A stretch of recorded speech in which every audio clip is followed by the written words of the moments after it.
Good night, good night, good night, good night. Good night. Power, the hierarchy of power and privilege.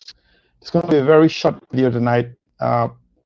People keep asking me if I could explain the way government works. And oftentimes we hear these conversations concerning how does one accept responsibility? How does one remove a leader of a political party? And where does the power and empowerment resides?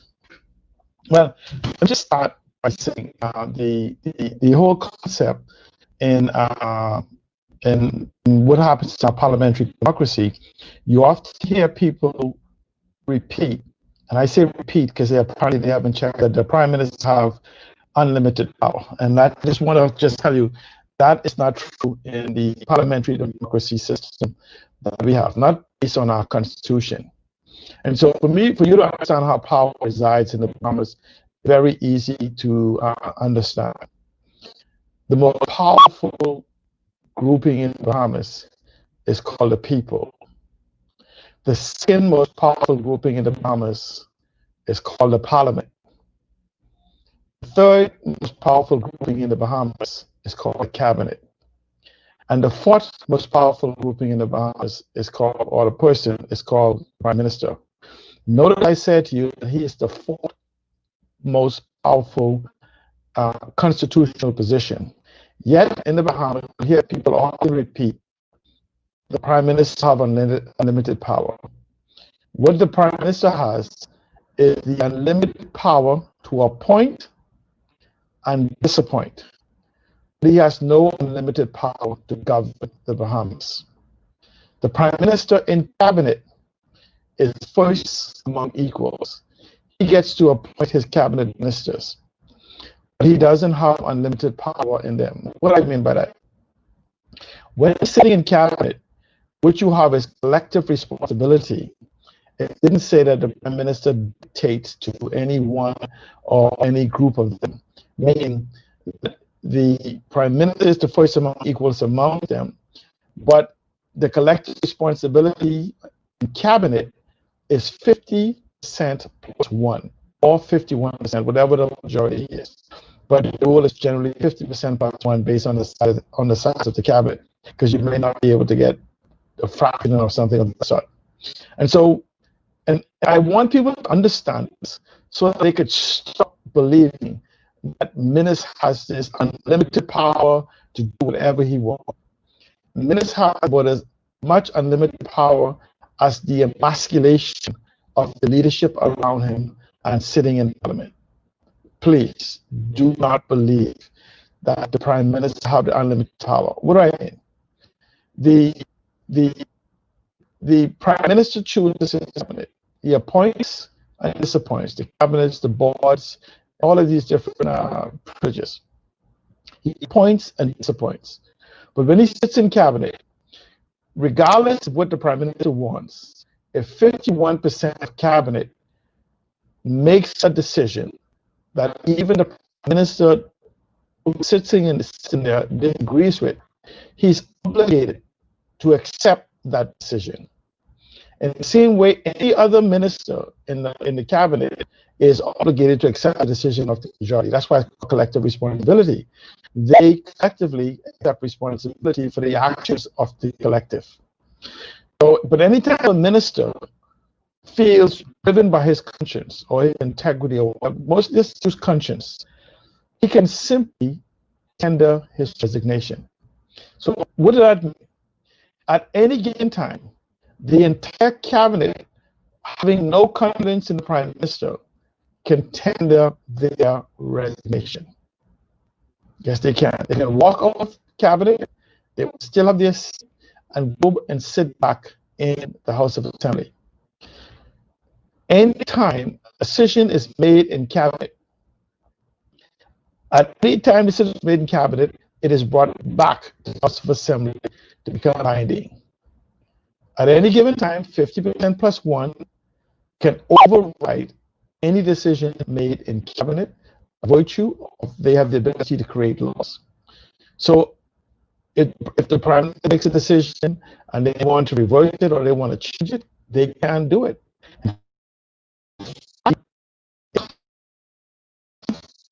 And so as long as the prime minister knows that cabinet has its testicular fortitude or ovarian audacity to stand up to him, he then is stripped of any illusion of power that he has.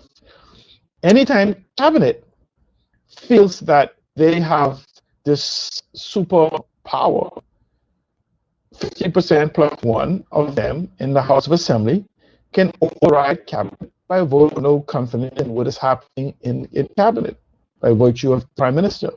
So when we see things happening in the Bahamas that we disagree with, more so the fact, let's use, for example, most recent conference of power, this unlimited power we claim to the competent authority. Any day, they go back in Parliament, they can make a request for the reconvening of the House, and 50% plus one can take it from him. So the problem is that you remember, Minister gave himself the power in that position in law when they first began this. And so vote of no confidence is a powerful tool that is given to the parliament. Say they have no confidence in the leader of in the decisions that's made in cabinet. In fact, the party itself at any given time can have a vote of no confidence in the leadership of the party by basically going into the House of Assembly. It's a little different than in opposition. Now, how is it different than in opposition? In opposition, when you have a vote of no confidence, he or she is simply removed. In governance, the prime minister, when you have a vote of no confidence, the Constitution, our Constitution protects the prime minister in this way. The prime minister has 7 days to decide to resign the position. That's option 1. Option 2 is to do nothing and be removed and possibly reappointed. And option 3 is to go back for a poll of the people.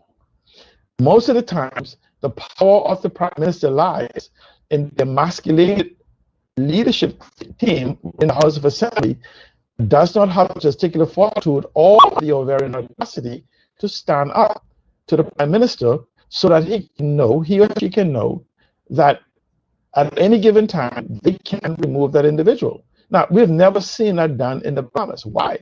Because political parties basically choose women with ovarian audacity and men with testicular fortitude as candidates. And they, we had a thing, send this one, they vote for a dog or a cat or whatever. And so you're the people who have the ultimate power, surrendered your power to the members of parliament, who then surrender their power to the prime minister or the cabinet as a collective. And so until you, the people, begin to consider what is the options that you have? You will always be subject to women with ovarian audacity and men with testicular fortitude. But so essentially, all you have to do is begin to hold your individual member of parliament accountable. Your individual. Stop allowing them to have you scream at the political party. You scream at the political party, oh, the political party, the FM, the FNM, the PLP, the PLP, the FNM, the FNM, the PLP, the PLP. All you have to do is go into parliament, make a decision, the collective of them agree, and it'll be fixed. So if the country is going in the wrong direction, I want you to know that you should hold the entire party responsible. At least if none of them stands up in the House of Assembly and contest what they're doing the way Malcolm Pine does, that this is wrong and vote against it or do whatever, then you should consider that they have given your consent to whatever the Prime Minister and Cabinet is doing.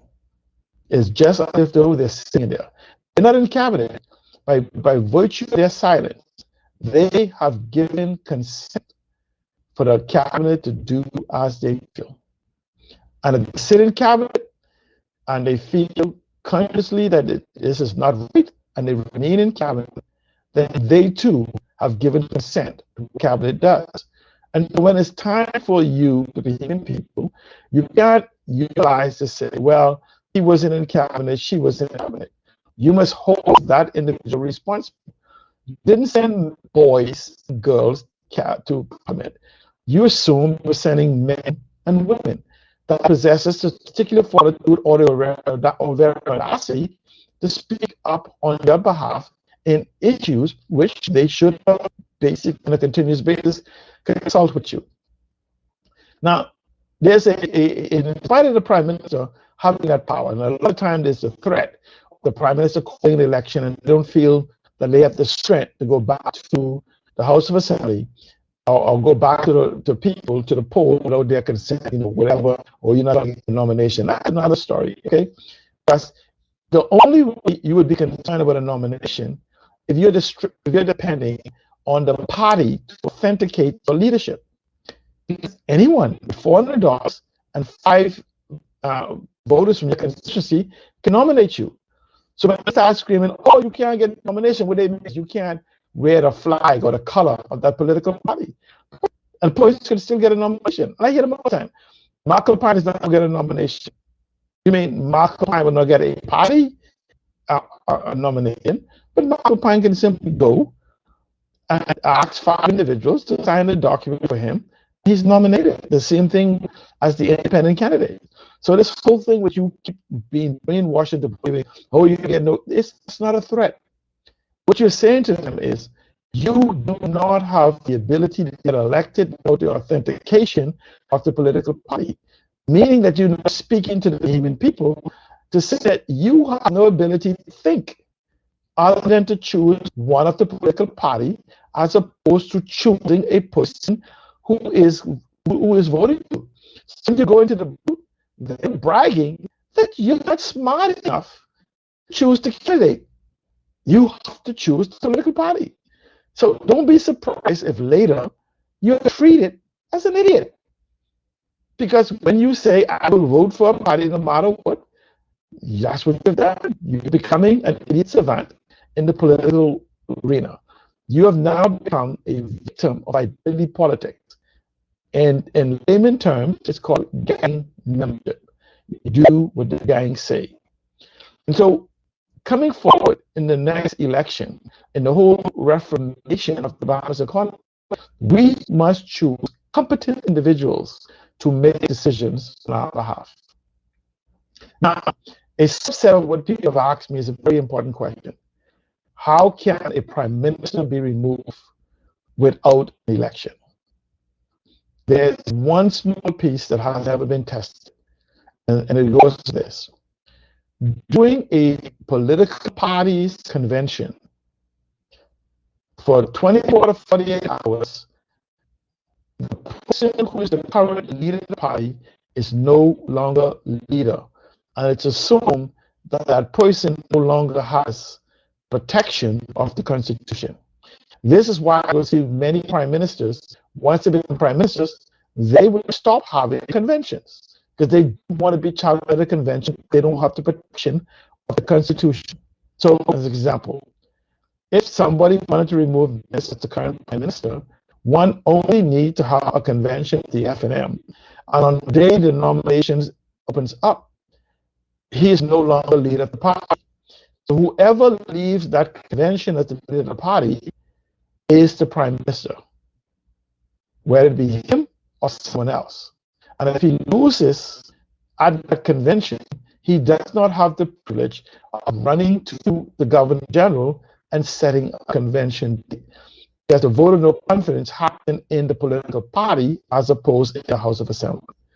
So yes, a person can be removed at a convention, at a political party convention, and you see this in the UK all the time, where their party have a canvas and they change leader, and the new leader becomes the prime minister, the one who has the most confidence. And sometimes they even have a time of transition. And so we just need to stop allowing them to tell us what to think concerning these things. And so if you see a leader who is currently in the position of prime minister becomes afraid and paranoid to hold a convention against the very rules or constitution of his organization, that is why the person possesses fear that he no longer holds the respect and the confidence of the majority of the members of his party. And they become afraid that if there is a full party convention, the delegates will remove them. And so that's basically what happened in the FM since 2017. They have not, and we saw this before the election when the leader just chose not to have a convention, and he had to force here, and then you have these conclaves here and whatever else. That's just called political maneuvering. So, as it stands right now, remember, the prime minister does not have unlimited power. Cabinet can overrule the prime minister. The cabinet does not have limited power. Parliament can overrule the cabinet, and they have the power to do so. Secondly, you, the people, have the power, in spite of election day, to hold as a collective, to hold your member of parliament responsible on a daily basis. Be there, challenge them, call them out publicly and otherwise, from town meetings and everything else. You don't have to wait for the MP. I hear people say the MP have a town meeting. You call a town meeting and set the date for him. He's your employee. You don't have to wait for him to tell you, oh, he's going to have a meeting. You are the constituents. You don't have to be a member of his party to call. You're the constituent. Call a meeting. If you want to check with him, hey, such and such, we are having a constituency meeting on such and such date, and we would like a presence, and these are subjects and things we would like answers to. And whether he shows up or not, have the meeting and put an empty chair there, and let people, YouTube and Facebook now, broadcast, and let the Bahamian people know that your MP has failed once, twice, whatever amount of time. Come and meet with his constituent. So I hope I answered a couple of questions for you guys. And so again, Prime Minister doesn't have unlimited power. He has the power to appoint and disappoint, and he can make someone a cabinet minister and take it away from them. He can make someone a head of a government department or government corporations and take it away from them, or whatever committee or whatever exists. But he doesn't own person. The person just needs to have testicular fortitude or audacity to do what is right and in the interest of the Bahamian people. We must get leadership that represents our interests going forward into the future. The minister can be removed in part if the majority of them agrees to do so. They believe they possess what is necessary to be re-elected on their own merit. If they have value without wearing the color of their party, you should not have put them in parliament anyway. This is where we could have debates on ideas. Who is the best person to represent us individually within our constituency? Now, I'll be back again, maybe tomorrow, with another short video to explain to you the responsibilities of a member of parliament. and it's not what we have become accustomed to. We spend hundreds of millions of dollars on the civil service and make the demand of parliamentarians what they should be doing. And I'll go to the government departments and their responsibility. And if a parliamentarian happened to be appointed in charge of whatever parliamentary secretary or director or whatever, or whatever supposed to do it, water and sewer or whatever it is, then you could ask them, why is it being done? But I'll also explain to you a parliamentarian should not be involved with running a ministry. It is not their job. You send in the cabinet to create laws, policies, and procedures for good governing and the empowerment of the people. So I thank you for joining me, and I hope I answered your questions, and see you again. Please follow me on alanCjohnson.com, on the various different social media. Go to alanCjohnson.com. It'll give you all of my locations on Facebook or Twitter, Instagram, LinkedIn, or whatever else. Follow me on all those platforms as I get a little more organized, bringing the message to you. Thank you so much for joining me. I love you, Bahamas. Let's build a better Bahamas.